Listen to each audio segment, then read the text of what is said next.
All right, well, reading assignment for this week was Revelation chapter 4 and 5, so that's what we're going to cover tonight.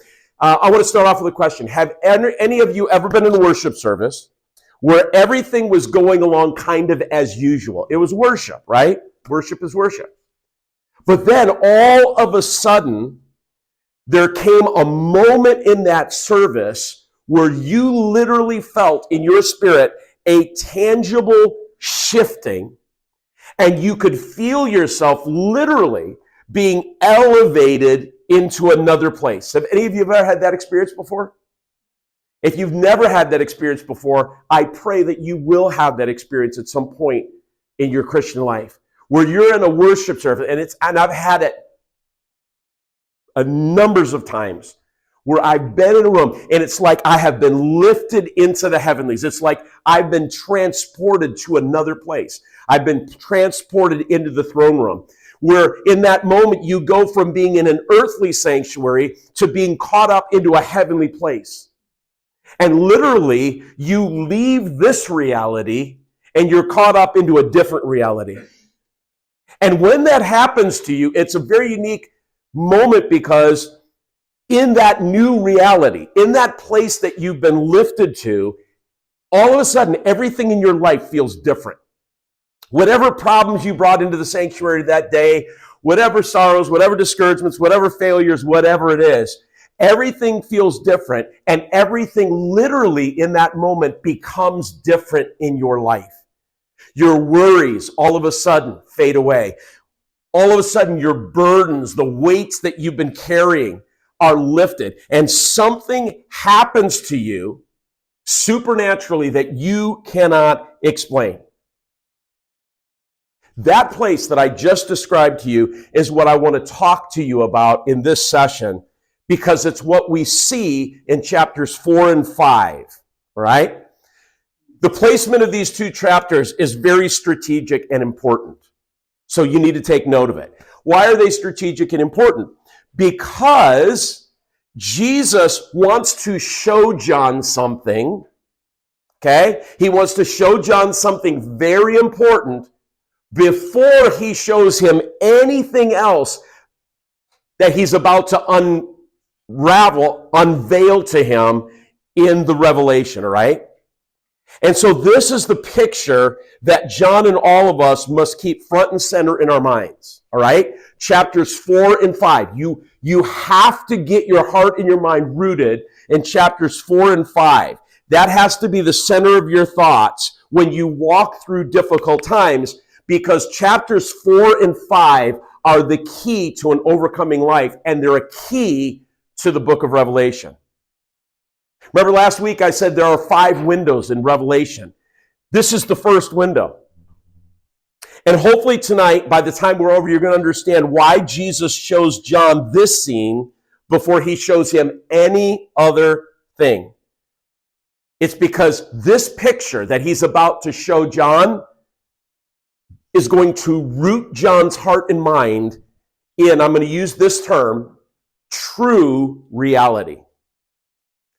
How many of you know there's true reality and there's a false reality in your life, right? So Jesus wants to root John's heart and mind in true reality. A reality we must understand, those of us in this room, if we're going to endure the days to come and we're going to overcome. So remember last week I told you that the word revelation means what? A little bit of review. What does the word revelation mean? Unveiling. Yes. The word revelation means unveiling. I gave you the picture of like somebody's pulling back the curtain so you see something that you couldn't see otherwise. So in the book of Revelation, there is this unveiling that occurs as Jesus pulls back this curtain. And why is he pulling back the curtain? Here's the reason. Because he wants us, even in our day, to be able to see the true reality of how things are right now and how they will be. The reality of how things are now and the reality of how things will be. Why is that important? Because when you get into circumstances and situations, when things like what happened this afternoon happen, when things like what happened last week happen, when this guy on a train just murders this young 23-year-old Ukrainian girl who is simply sitting there on the train. I mean, it is such a heinous, horrible, evil, demonic thing. It seems like right now in America, we can't get through a week without some shooting, some stabbing, some horrible thing happening. Right? The verse that keeps coming to my mind over and over again every day is this. It's out of the book of Romans when God says, and I will give them over to a reprobate mind. In other words, you don't want me, you reject me, okay, I will leave you to yourself and I will leave you to an unredeemed, that's what reprobate means, an unredeemed mind, an animal mind, like where you become no better than an animal. You become an animal. And that's what we see happening right now in America. People are acting not like human beings, not like they live in a civilized society. They're acting like animals. They're acting with reprobate minds. So when we get into a situation where it seems like the walls are falling down, like we talked last week, whether it's politically, educationally, in the marketplace, here, there, and everywhere, right? All of a sudden, your perspective of reality starts to get skewed. All right? So what did we say is happening in the New Testament church and with New Testament believers at the writing of the book of Revelation in 96 AD? What's the context? They're under heavy persecution. The wheels are falling off of everything, right? There's violence all around them. They are the targets of attack. They have been blamed since the days of Nero for the decline of the Roman Empire, because at this time the Roman Empire is in decline, right? Because they refuse to worship the Roman pantheon of gods. So it must be those Christians that have ticked off the gods, and now we don't have their blessing, and this is happening, and that's happening. And when Nero sets fire to Rome, he blames the Christians. And so they have become the scapegoat. And so when all of these things are happening, whether it be in their lives in 96 AD or our lives in 2025, it's easy for our perspective to get skewed so that we start to adopt a false perspective. So chapters 4 and 5 are God saying, you need a true perspective. You need the true reality, because you're starting to cave to a false reality. You think things are like this because this is all you can see. But let me unveil, let me pull back the curtain, and let me show you how it really is. All right? So the two chapters that we're going to look at tonight, Revelation 4 and 5, unveil true reality. So despite anything else we feel or experience or smell, it's important to remember that it's the center of all reality. So what I want to do tonight is I want us to, if you have your Bibles or your electronic devices, go ahead and open them up to Revelation chapter 4. And it's a short chapter, so I'm going to read all 11 verses. And now again, this is apocalyptic literature, so I want you to allow yourself to feel as I read. Imagine you're John. You're an exile. You're a political exile to the island of Patmos. You can't get off this island, right? You have been exiled there, away from all your friends, away from all people. And here John is, and he's receiving this revelation, and the Spirit comes and visits him, and they get to chapter 4, and then it says, and then as I looked, I saw a door standing open in heaven. That's interesting. He's having a vision. And the same voice that I had heard before spoke to me again like a trumpet blast. Again, I'm going to point you to language. Language is important. He could have just said, and the same voice I heard before spoke to me, but a little bit louder. That would be appropriate, right? But not if you want to make a point. Like a trumpet blast. So imagine if I had a trumpet here and started blowing it, you'd be covering your ears, right? And the voice said to me, come up here. So this is important language. Come up. What do we do when we're in the mess that we're in our lives? Jesus invites us to come up out of the mess. And I will show you what must happen after this. And instantly, I was in the Spirit. So John is telling us that he's in the spiritual vision. And I saw a throne in heaven. And someone was sitting on it. Now, this is interesting. Why didn't he say Jesus was sitting on it? Or God the Father was sitting on it?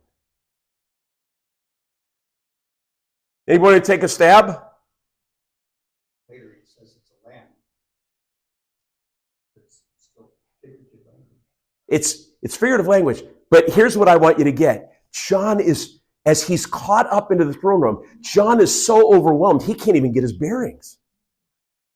When you leave this earth and you open your eyes and you're in heaven,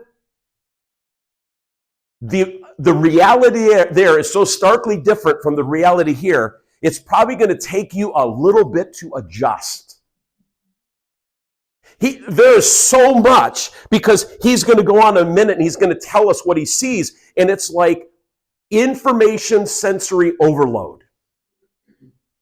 He's like, I don't even know what I'm seeing. Somebody sitting on the throne. It's like, whoa, right? The one sitting on the throne was as brilliant as gemstones, like jasper and carnelian, and the glow of an emerald circled his throne like a rainbow. 24 thrones surrounded him, and 24 elders sat on them. And they were all clothed in white, and they all had gold crowns on their heads. And from the throne came flashes of lightning and the rumble of thunder. So we not only got sight, but now we got sound. We got a whole 3D, Dolby surround sound thing going on here, right? And in front of the throne were 7 torches with burning flames. And this was the sevenfold Spirit of God. And in front of the throne was a shiny sea of glass, sparkling like crystal. And in the center and around the throne were 4 living beings, each covered with eyes, front and back. The first of these living beings was like a lion. The second was like an ox. The third like a human face. And the fourth was like an eagle in flight. And each of these living beings had 6 wings, and their wings were covered all over with eyes, inside and out. And day after day and night after night, they just kept on saying, holy, holy, holy is the Lord God, the Almighty, the one who always was, who is, and who is still to come. And whenever the living beings give glory and honor and thanks to the one sitting on the throne, the one who lives forever and ever, the 24 elders would fall down and worship the one sitting on the throne, the one who lives forever and ever. And they laid their crowns before the throne, and they said, you are worthy, O Lord our God, to receive glory and honor and power, for you created all things, and they exist because you created what you pleased. Okay? So the reason that I read that to you is because I want you to get the full sense of what's happening here and why these 2 chapters are so important. John is transported by the Spirit to a place. Where has the Spirit taken John to? He's taken them to heaven, the presence of God. Specifically, he's been transported to the throne room of God Almighty. Now, that would be an awesome thing to have happen to you, I would think, right? So here's the question I want to ask you. Why do you think Jesus shows this scene to John first? I know I've talked about realities, but let's even be more practical than that. Why would, it's almost like we start off this book of Revelation, and then there's this aside for 2 chapters, and then we launch into the good stuff. Why does Jesus want to show John these 2 chapters, this scene of the throne room, before he shows him anything else? Can you brainstorm on that? Think about that for a moment. What do you think? Put it in perspective, how different and mighty God is. Maybe like all the stuff after that is like meaningless after he saw all that. Yeah. You're on the right track. Somebody want to elaborate on that? This is all about perspective. Remember what the church is going through. Remember what John is going through. They're probably pretty discouraged at this time. Everything revolves around God, and God is the one who's able to hold us everything all together. Yes, good. Somebody want to elaborate on that? Hope. It's hope. And why is it hope? Well, it's not just what is going to be, it's what is. It's what is. We're going to come back to this in a moment, but I'm going to say it here and then I'll come back to it. While we sit here tonight, what John saw is still happening right now. That reality is still true right now in 2025. It's just that we're not seeing it. Because when I walk outside these doors, I see a different reality in America. I see a different reality with whatever problems I have in my life. All right? Let's keep going with it. Why do you think Jesus shows John this first? What is this going to do for John? And then when John shares this information with the church, what's it going to do to all of the saints? It's going to encourage. Oh, remember we said the book of Revelation is a book of encouragement, not fear.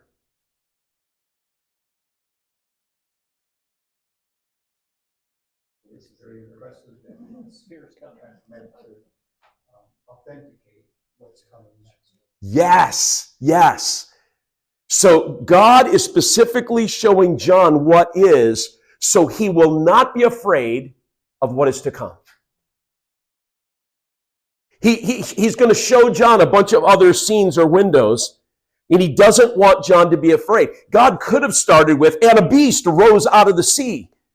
And the earth starts, and there are earthquakes, and a third of the earth is burned, and this and that, and then, it's bad enough already. Now you're telling me this is going to happen?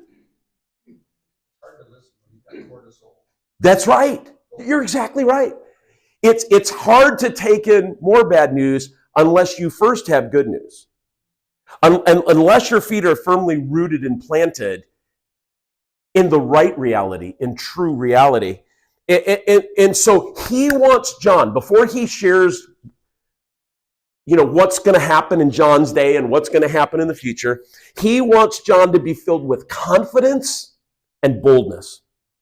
And so he shows this scene to John first so he will understand that we as believers fight from a place of victory. We are not fighting for victory.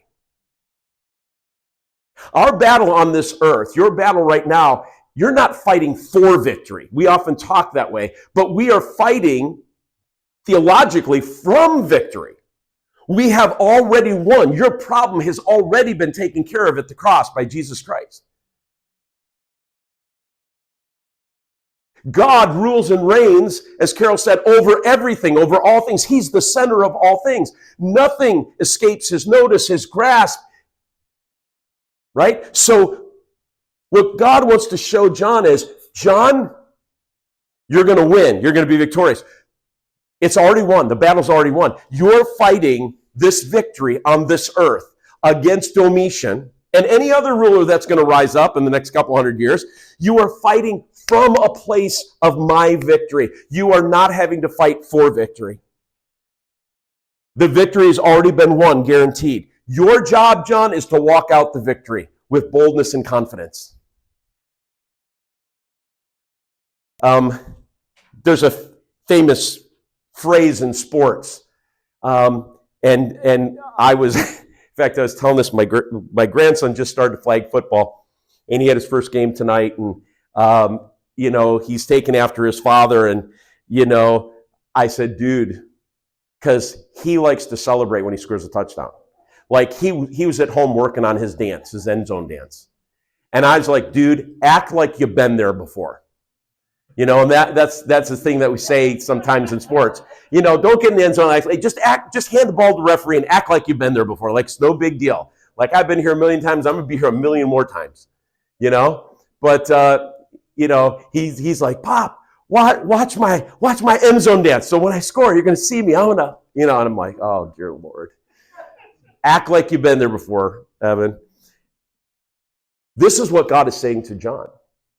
All right? Our job as Christians, how do we walk out victory? We act like we've already been there before. Because we have. We know how this story is going to end. So it doesn't matter what you're facing tonight. Doesn't matter what I'm facing tonight, what our nation faces. Act like we've been there before. Walk in victory, right? It doesn't mean it's easy. It doesn't mean that path is not fraught with suffering. Christians would continue to die after the book of Revelation was written. They would continue to suffer. They would continue to be persecuted. But in Revelation, Jesus is going after a mindset. The mindset of overcoming. So this is why you get some famous statements by some of the martyrs throughout the course of the early church, and even martyrs well into the 1800s, who talk about things like, you can kill my soul, you can kill my body, but it doesn't matter because I'm going to live forevermore. Doesn't matter what you do to me. You can't kill me. Right? Now, what's important about that? What do you do with the person that says, it doesn't matter what you do to me, you can't kill me? That's kind of unnerving. It's hard to intimidate. This is why the terrorist mindset is so dangerous. This is why in World War II, the Japanese kamikazes were so dangerous. They didn't care about their lives. They thought nothing about taking their plane and diving it right into a battleship or an aircraft carrier or a runway or a base or whatever they could do. Their lives were, right? What do you do with people that aren't afraid to die? That's a tough enemy.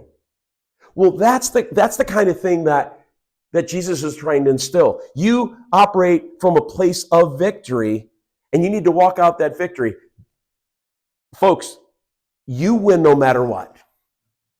If Domitian kills you, you wake up with me. You wake up to this scene. It's all good. So be bold. Don't be afraid to die.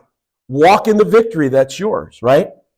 So in verse 4 then, we're introduced to 24 elders sitting on 24 thrones. And this is interesting because I said last week, in apocalyptic literature, numbers and colors and images mean something. They have meaning to them. And so here we're introduced to 24 elders. 24 is a significant number sitting on 24 thrones. Somebody tell me, what do you think the 12 thrones represent? These 12 thrones that the 24 elders are sitting, what do they represent? Larry? You have 12 tribes, and you also have 12 apostles. Correct. All right. So the 24 is significant because you have the 12 tribes of Israel in the Old Testament represented by elders that are sitting on the throne. And then you have the 12 apostles of the New Testament that are represented sitting on those 24 thrones. And it symbolizes, now here's what's interesting. Okay, so what? We figured that out. But what does it mean? What does it symbolize? The 24 elders and thrones symbolize the work of God across all of history to seek and to save lost humanity. In other words, the 24 elders and thrones represent that from the very beginning, when God makes his covenant with Abraham, God has been at work through all these people, through the 12 tribes of Israel, then through the 12 apostles, to seek and to save mankind. That picture of the 24 thrones and the 24 elders represents the love of God, which has been seeking after mankind to save us. All right? So it's very significant. God's love, which has been overcoming and overpowering throughout history, principalities, conquering the powers of darkness and evil. And so through these 24 elders, we see that God moves towards us in love, and they're the representation of that. They represent the work of God, the love of God that's been working in the world, okay? They are the visual representation that God is with us. Again, why would that be important? Because if you were a New Testament believer being chased and hunted down by these crazy emperors and now another one in Domitian, it can get to be a little lonely, right? You wonder, where is God? Why is it? Remember, at this point, we're 60 years from the death and resurrection of Jesus. 63 years, right? At the writing of Revelation. In their mindset, Jesus said, I'll be right back. And so what a perfect time for Jesus to come when you're experiencing and under the rulership of the worst Roman Empire to be a Christian under. Jesus, this is the perfect time for you to fulfill your words and come back. Right? The 24 elders are the representation that throughout time, God has been with us. And throughout the Bible, even when mankind sinned, God moved towards us to save us. So as we head into all God wants to reveal in the Revelation, he wants John to see him on his throne, ruling and reigning and in control of all things. Because if John doesn't leave these 2 chapters believing those things, that God rules and reigns, that God is in control of all things, then he's going to be scared to death when we head into chapter 6 and beyond. And all these things start to unfold that are crazier than he could ever imagine, right? God wants John to see, I have been involved in seeking and saving mankind since the beginning. And my plan is going to come to a glorious end. The enemy cannot stop my plan, John. He may kill my people, but he cannot stop my plan. He wants to show John that he has not been and is not an absentee God, as many people, many philosophers have taught over the centuries. All right?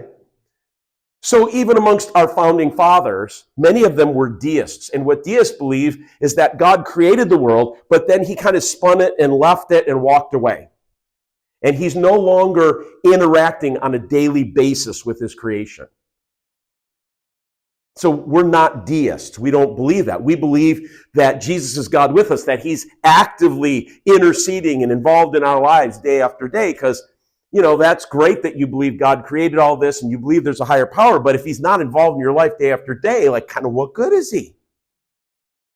And this is where we begin to get the images of God as the doddering old man who is uninvolved with his children. Okay? So Jesus is trying to combat this, because if you're in the first century, or even now if you're living, you're like, God, where are you when stuff like this afternoon happens? I mean, Charlie Kirk is a born-again, incredible, Bible-believing Christian, right? And you're like, God, how can you allow that to happen to him? Well, how could God allow all those Christians to die at the hands of Nero and be thrown to the lions and at the hand of Domitian and right? And so you see this happening all around you. You see your Christian friends in 96 AD and they're being thrown to lions and all these horrible things are happening. And you begin to wonder if God is an absentee God. And so he catches John up into the throne room. He says, I want you to know, John, I am alive and well. This is happening. You are in present tense in my throne room. This is not a vision of something long ago or something futuristic. This is right now. John, I want you to know I'm not absentee. I have a plan. I have a purpose. I'm going to fulfill this mission. All right? I am orchestrating everything throughout history. And that information is important for us to know, because if God has been orchestrating everything up until 2025, what does that mean for 2026, 2027, 2085? What does that mean? He's going to keep orchestrating it. He's still orchestrating. We can still trust his plan. Because the book of Revelation is about encouraging the saints, right? Then on top of the 24 elders, we see these strange creatures that are covered with eyes, front and back. Get that in your head. That's weird. That's like a Stephen King thing or something. I don't know. And he says these creatures have 4 different looks. The first one looks like a lion. The second one looks like an ox. The third one looks like a man. And the fourth one looks like an eagle. So now we have to ask, what's with the 4-face thing? Right? What is this conveying to us? Well, if we take each one of those things and what they tend to symbolize. So the lion, okay, think about lions. Give me some descriptors of lions. How do people think of lions? Powerful, majestic. King of what? King of the jungle. Nobody messes with the lion, right? King of the jungle. And so the lion has always been considered to be the noblest of all animals, the king of the jungle. Jesus is called what? The Lion of Judah. All right? So you've got this most noble animal, the animal that is considered to be the power player, the king of the jungle. When you think about an ox, what are the characteristics of an ox? What is the major characteristic of an ox? When you think ox, you think what? Strength, right? Oxes are strong. When you think of man, what do you think of? Intelligence, intellect, all right? And when you think of the eagle, what do you think of? Soaring, seeing. What else? Eagles are swift and quick, right? They're considered this, beautiful, swift animal. So you have these 4 characteristics. So what's represented in these 4 creatures is these 4 creatures represent all of creation, right? You've got the power players, the king of the jungle. You've got the most powerful. You've got the strongest. You've got the smartest, and you've got the swiftest, right? This image represents all of creation. And then when you read on, what's happening with this? This 4-sided creature, or these things with eyes all over, they are all bowing down at the what? The throne. So the noblest, strongest, and smartest, and swiftest are all coming under the throne, and they are all worshiping at the throne. So there's no one, the point here is, God is saying to John, there is no one that is nobler, stronger, smarter, or swifter than God.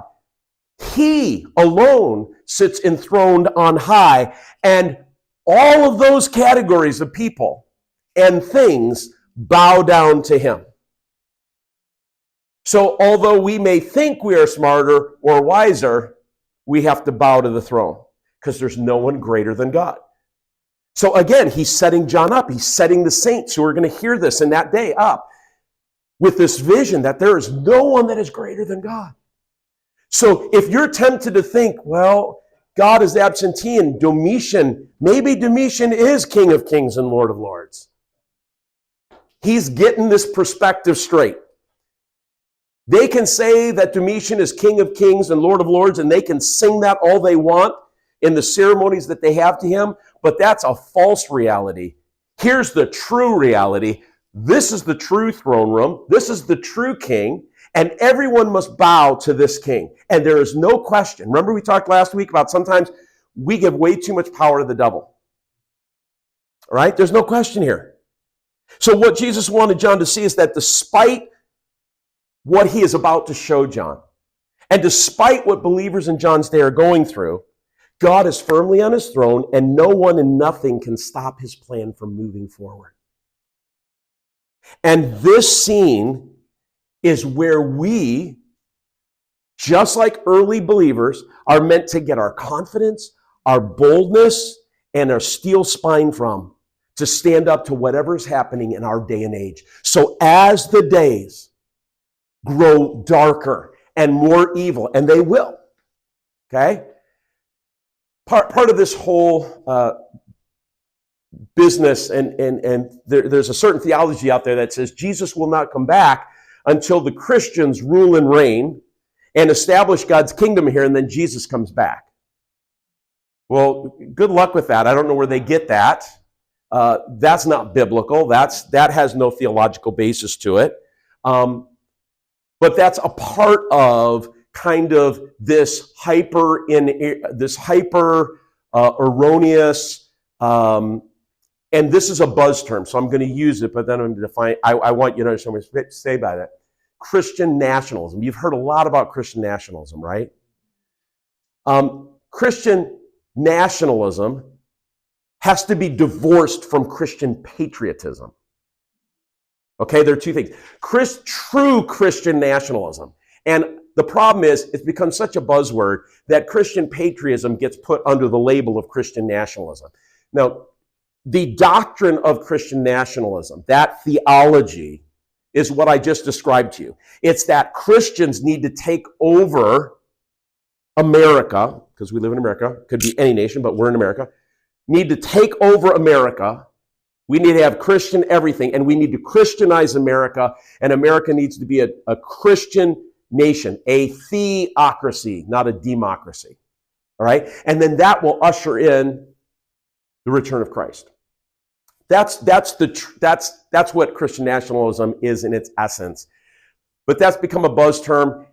And so if you're a Christian patriot who loves your nation and wants to stand up for your rights and do the things, the good Christian things that we're supposed to do as Christian citizens, people are throwing that thing around because it's a convenient way to try and silence us, to try and silence Christian patriots. There are people that are extremists, that are true Christian nationalists. That is a small minority. Really, what we have seen in America is a lot of Christians awakening and realizing, hey, we have a lot of people and we can sway things and do things if we would just get our act together in unity, right? And they're Christian patriots that want a better nation. I want to point out that's different from the theology or the doctrine of Christian nationalism, which is a bad thing, okay? So hopefully I brought some clarity, because I can't tell you how many times I have heard that whole Christian nationalism thrown around, and it gets really murky and muddy, and they use it to talk about people that are just exercising their right to free speech. Well, they're just Christian nationalists. They want to just take over the nation with Christians and make it a theocracy. And that's not. But the enemy is slick. He always uses words, terminologies to cast on people, to cast dispersion. So know the difference. There's a distinct line between those things. So no, Jesus is telling John, I want to show you this so you'll have this confidence, this boldness to stand up to whatever's happening in your day and age. And that's what we need to do. As the darkness grows, our voices need to be heard. We need to be out there dialoguing with people. We need to be bringing and sharing the good news. That's what our assignment is. And then what happens in this picture as well is Jesus is showing John that it's not John's abilities that will enable him or the saints to overcome. It's God's majesty, God's ability, God's power, and God's might being given to John and to the saints that are going to enable them to be overcomers. In other words, we don't fight this battle in our own strength. This is one of the points of being in the throne room. John is quickly humbled and realizes, I'm nothing. He has the same experience as what Isaiah had. Woe is me, I'm a man of unclean lips. I don't even deserve to be here, right? John realizes in this moment, this battle is not going to be won because of anything we do. It's going to be won because the power of God invades our lives. We invite the power of God to flow through us, and it's God's ability, God's power, God's majesty that's going to give us the victory. Okay? And then what I said earlier, I want you to understand that the scene that John is shown by Jesus, all right, is not in the past. It's in John's present. He says, John, this is the present reality that's true. Well, all this stuff is going on in the Roman Empire, and you're looking at one reality. I want you to see what the true reality is. All of this is going on up here. And all is well. I'm not on the throne sweating or worrying about Domitian. All right? Nothing has changed for us. Jesus wants you and I tonight to see that what he showed John is happening right now in heaven, whether we're aware of it or not. It doesn't matter. When you read John chapter 4 and chapter 5, be encouraged. That's happening right now. The same scene. And if Jesus were so inclined, he could take you up into heaven just like he took John up into heaven, and he could give you the same vision so that you came back like, whoa, that would change your life. Like, what would your problems feel like if you were caught up in a vision like that? It would change your perspective, wouldn't it? All of a sudden, you would be living your life from a place of victory instead of always thinking you're fighting for victory. And so this is what's happening in these verses, and this is why it's so important. God is enthroned on high, Christ is reigning, and we're being invited in chapters 4 and 5 to worship with all of creation in the reality right now to remove our fears and instill us with confidence. So even tonight, Jesus is inviting you into that reality. When you go home tonight, what are you struggling with? What problems are you facing? What are you worried about? What are you anxious over? Jesus is inviting you into his throne room to experience a different reality. Because understanding and embracing this reality will change our outlook on life and what's happening around us. It will bring stability to our life because we realize there's nothing to worry about because the Lion of the tribe of Judah is in control of everything. Let me give you a couple of examples that might bring this home to you. Several years ago, I didn't watch the series, but Netflix produced a series some of you may have called Stranger Things, right? And in that show, there was a reality or a world that these kids were living in. And then there was a second upside down reality or world, and these two worlds are happening in the show simultaneously, all right? For those of you that are older, you remember the movie The Matrix, Keanu Reeves, right? Same concept. You have two realities or two worlds that are happening simultaneously. There was the world that everybody was living in, the world that everyone saw and experienced and were a part of. But what they didn't realize was that there was a whole different world going on beneath them.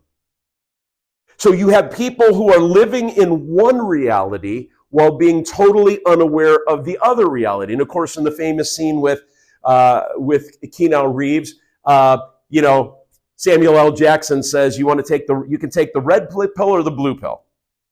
If you take the red pill, you go back to your normal life, everything goes away, we forget all this. If you take the blue pill, we go down the rabbit hole to see how far this other reality goes, right? And so one of our problems, because we're so caught up in this world, is that we often forget that there is another reality. There's another world taking place. So this whole scene of Revelation 45, this is a picture of people in our world. They think that earth is all that there is. They have no idea that there is another world, that there is another reality playing out. And it's not just people who don't know Jesus, it's many Christians who are living as if there's only one reality, the one that they're living in. And I get why it's easy to feel that way when the pressure is on and life is hard and things are falling apart and I got bills to pay and I got sick kids and, right? This is why we have to keep going back to the throne room to remind ourselves that there is another reality. This is why Jesus shows John the reality of heaven, the reality of the throne before anything else. There is a whole world happening behind the curtain. There are things that are happening right now behind the veil in heaven that you need to be aware of, that John needed to be aware of, the saints needed to be aware of. So why? So that they didn't give up the fight. Because if this is all we've got, I don't know if I'm making it to the end. I'm going to want to give up and cave. And that's where many of the early believers were. How do we know that? Because of the letters to the 7 churches. They're holding on to this and that, but they're compromising over here. Why are they compromising? Why are they giving in? Because it's hard to fight. It's hard to swim upstream. And so he comes with them. Don't remember, there's another reality. Don't give up the fight. And the message here is true reality is not what is happening on earth. It's what's happening in heaven. It's not what's happening in Washington, D.C. or Wall Street or the Gaza Strip or any other place that you want to mention. The only true reality is what is happening in heaven right now. And so we see throughout the scripture the overlap of heaven and earth meeting. Right? Theologically, if you want the term for that, it's called a convergent space. Okay? Convergent space or convergent spaces. Convergent spaces are when heaven and earth meet. Right? You see that in Jacob when he's wrestling with God. And there's this ladder that descends from heaven, right? Heaven and earth meeting.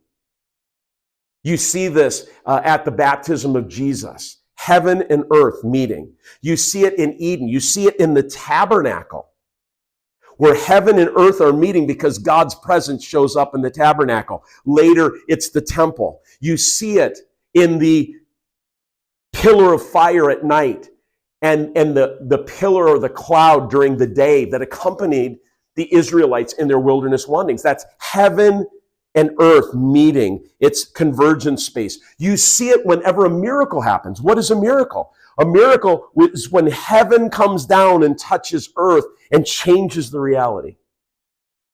All right? It's throughout the Bible. So as we await the coming of Christ, you and I, get this, we are to become places of convergence for those around us. Let me put it another way. We are to become portals to heaven for people who are around us. We are to be a place where wherever we go, heaven breaks into earth as we pray for people and minister to them. In other words, we are a portal to heaven for them because through our lives devoted to Christ, they can experience a touch of heaven and they can taste and see that the Lord is good. How are people going to taste and see that the Lord is good? By biting into your life. And either they're going to walk away with a sour taste, a bad taste, or they're going to walk away with a sweet, wonderful taste like I want more of that. I don't know what you've got, but I want more of that. I need more of that, right? Through our lives and through our prayers, they can literally experience heaven because we are supernatural beings. That's why we're to be naturally supernatural. Everywhere we go, we are bearers of the presence and the image of God. We carry His presence so that when we walk into a space, we change the atmosphere. It's not us that change the atmosphere. It's the Spirit of God in us that changed the atmosphere. And if you want to get really sci-fi about it, when we walk into a room, a portal to heaven opens up. Yeah. That is inviting people to walk through. I should write a movie about that or something. That would be cool to visualize that, right? That's literally what we're learning here, what John is learning. Through the Holy Spirit, Jesus wants to bring a breakthrough to other people who are living in darkness through your life.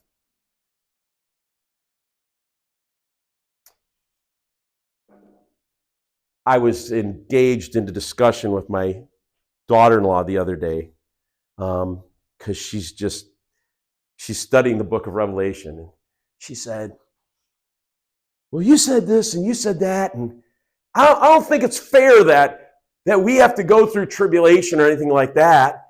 And of course, if you had a stroke and you're living an impaired life, you already feel like you're putting in your time here, and I get all that. But the whole idea is, I said to her, so if God vacates all of us and then it all gets bad, who's going to share the gospel with the people who need it? Who's going to be the portal to heaven? I said, now we're not going to go through the wrath of God. But I said, throughout history, Christians have endured the wrath of man. The Jews have endured the wrath of man and still are. I said, there has to be, God needs a witness, right? God needs a witness on this earth. And we are here to be that portal that brings breakthrough to others who are living in darkness. And so, yeah, times will get tough. But we live from a place of victory. We already know how it's all going to end. We're going to be victorious no matter what happens. If they take my life, I'm victorious. I win either way.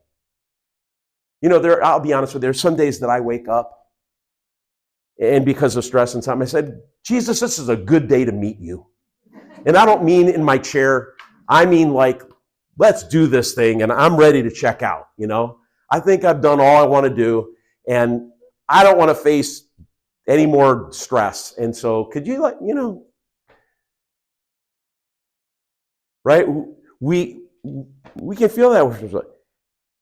Christ's power and authority flows in us to do the works he did because of what he did for us. Does anybody know what the word Christian actually means, and what the derivation of it is? Why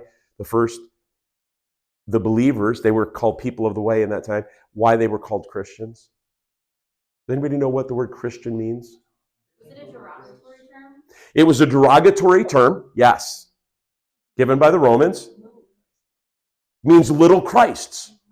Yeah, little Christ. So if you were a Christian, you're a little Christ. All right?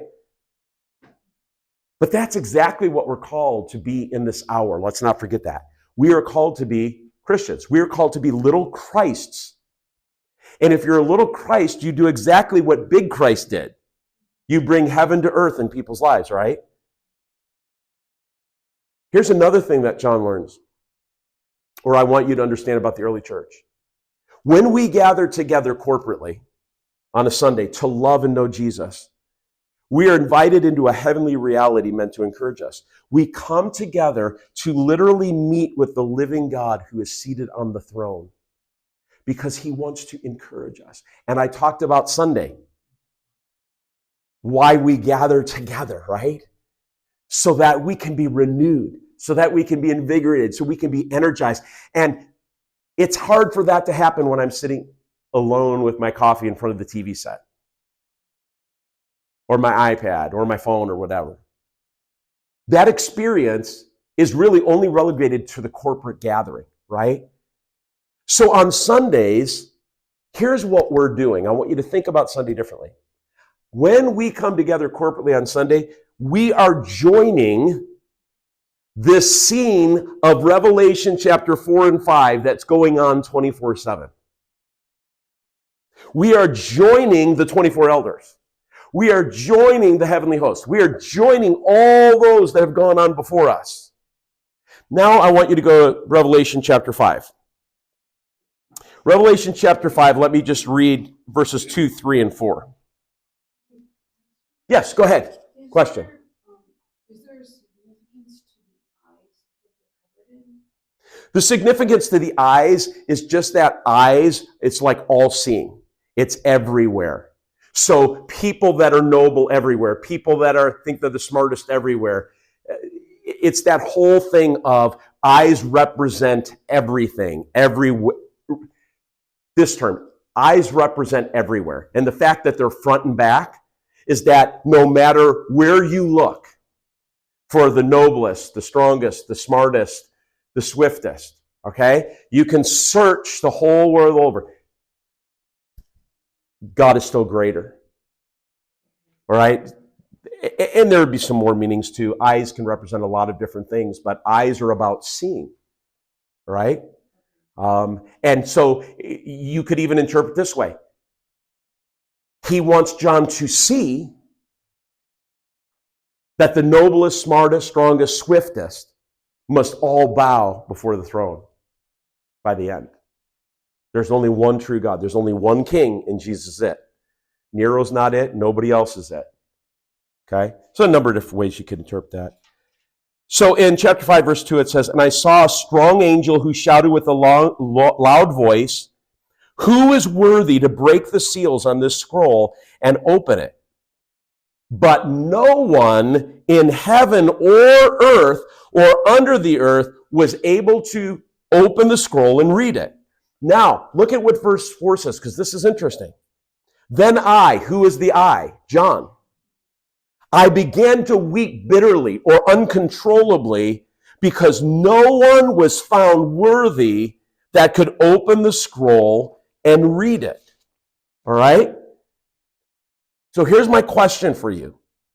Why is John weeping? He must sense the importance of reading what's on the scroll. All right. So this begs the question. John is weeping because nobody can open the scroll. So what does the scroll represent? Revelation. Could represent that, Revelation, some other ideas? If in ancient Near Eastern times, how could I do this? Think of how things were communicated in ancient kingdoms.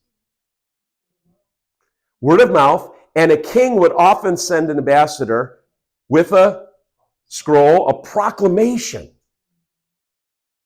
And so there's some kind of proclamation on this scroll, but nobody's worthy to open it. But John has the sense he knows what it is. That's why he's weeping.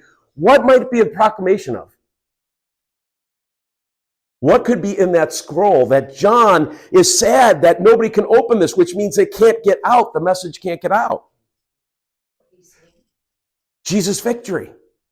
All right? So John is weeping because no one in heaven or earth is able to open the scroll, which represented the good news of victory or salvation for all mankind. So what John is feeling in this moment, I'm going to describe as stuckness. John is stuck in this situation where he's feeling. Think about when you get stuck in a situation. All of a sudden something happens and you're in a pinch, you're in a bind, whatever you want to call it. What are some of the thoughts that go through your head? What am I going to do? How are we going to fix this? How are we going to solve this? I'm trapped. There's no hope. There's no way of escape. All of a sudden, these are the feelings that overwhelm John. As he sees, there's the answer, but we can't get the answer out. What are we going to do? How is this going to be fixed? We're trapped. There's no hope. There's no way of, there's no way escape for the saints. What am I going to tell them? Who can open or provide victory in this situation? And then you look at verse 5. But one of the 24 elders said to me, it'd be interesting to know which one. Stop weeping. Look. Now, if I just said those three words, sometimes I think I need to hear those words from the Lord. Because I'm at home or I'm in my office and I'm praying and I'm belly aching about something. Don't tell me I'm the only one that belly aches to God about stuff. Can you imagine if all of a sudden one of the 24 elders appeared before me and said, "Stop it. Stop weeping. Look. You're all consumed with your problem. You're all consumed with, there's no fix. Where's the hope? The ship is sinking. Stop your weeping and look." And what does it say? What does he direct them to look at? The Lion of the tribe of Judah. Let me be more specific. The heir to David's throne has won the victory, and he is worthy to open not only the scrolls, but now there's mention of the 7 seals. Right? So chapter 4 is all about the throne room. We're still in the throne room of chapter 5, but the focus is the majesty, the power of God. He's got this under control. And chapter 5 is all about the scroll, about who can open it.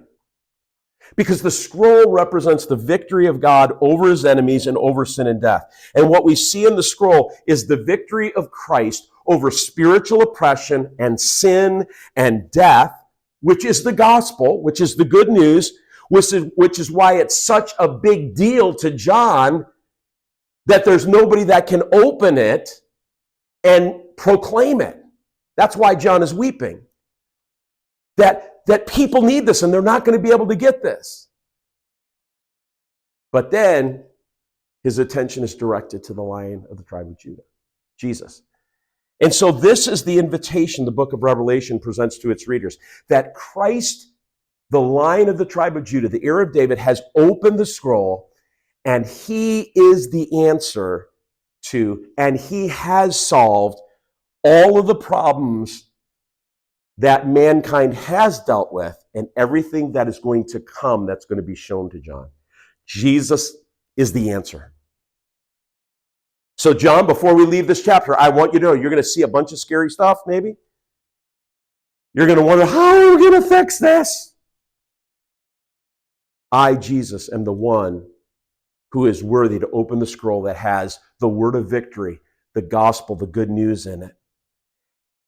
And so Jesus is inviting us into his presence, regardless of our past or our present struggles in life tonight, because he is and he has the answers that you need to live an overcoming life. And tonight he is saying to you, in the midst of whatever you're going through, stop weeping and look. Where are we looking? Up. The psalmist said it this way, I lift my eyes up to the mountains where the Lord... Right? We are looking to the throne. We are taking ourselves from this reality. This is what we do in prayer. This is what we do in worship. And we're saying, Lord, transport me into your throne room where my perspective, where my vision can be changed, where I can see true reality.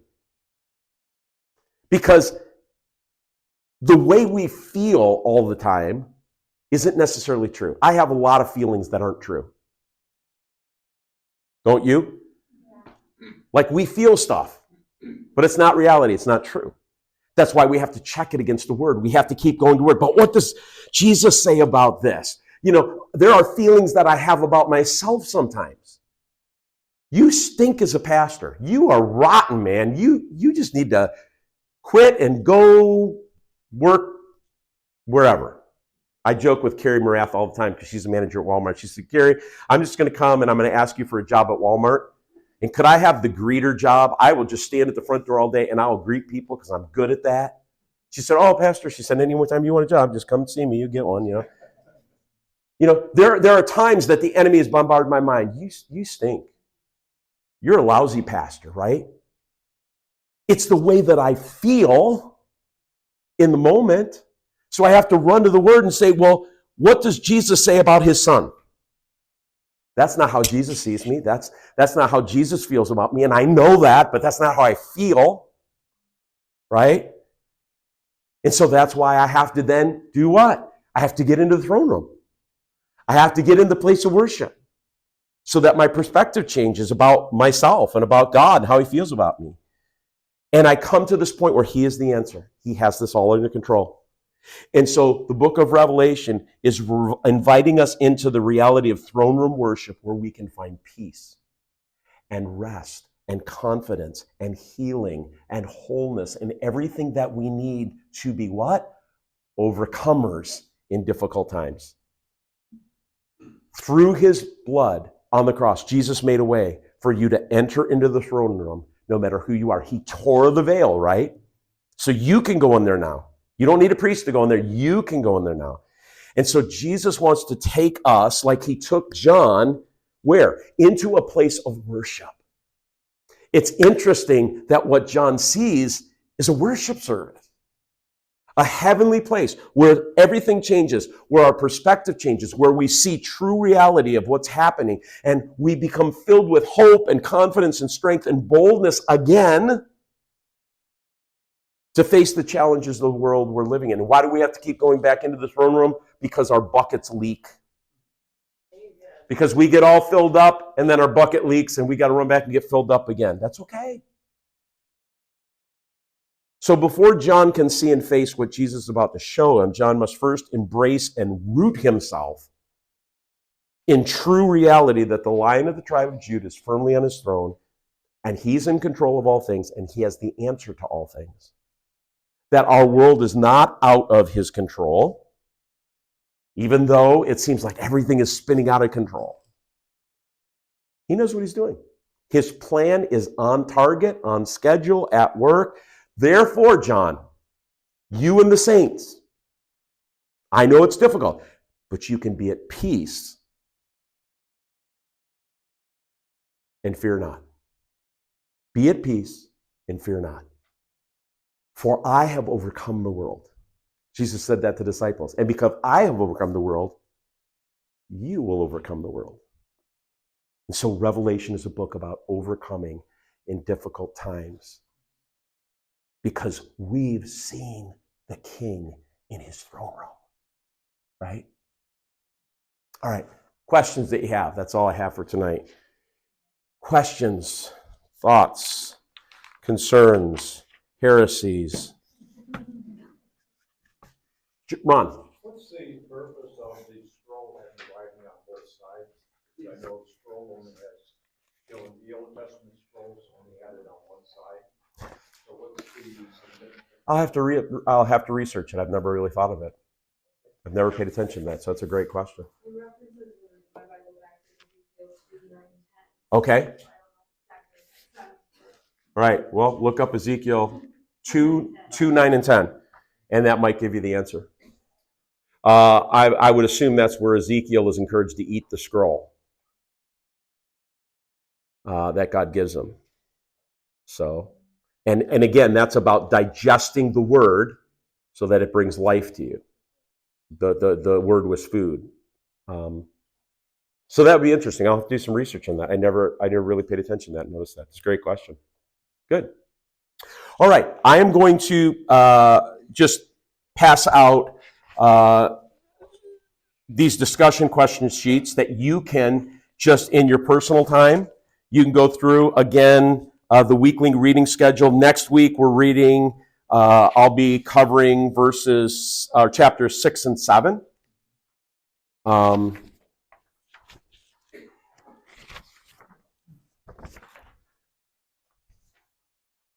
And I didn't count them out exactly so you can share, but I know there's plenty there tonight. I made sure there was plenty tonight since I ran short last week.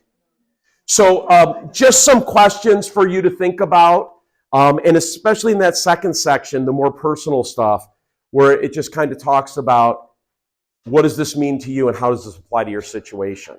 So we've talked about all this stuff tonight, but take it a step further this week and just like, Lord, how do you want me to apply this to, where does this apply to my life in a practical way? Because if what I'm teaching is not practical, if you can't use it tomorrow morning, then I really don't need to be teaching it, right? Because above all, the Bible is a practical book. And so that's what I would say about Revelation. Revelation is a practical book. It's not a pie-in-the-sky book. It's not this weird sci-fi book. Very practical for the believers. And I hope you're getting that from what we're studying. Like, I hope you're going out of here encouraged, like, I never saw it like that before. I've never read it like that before. So, all right? All right. We'll see you this Sunday.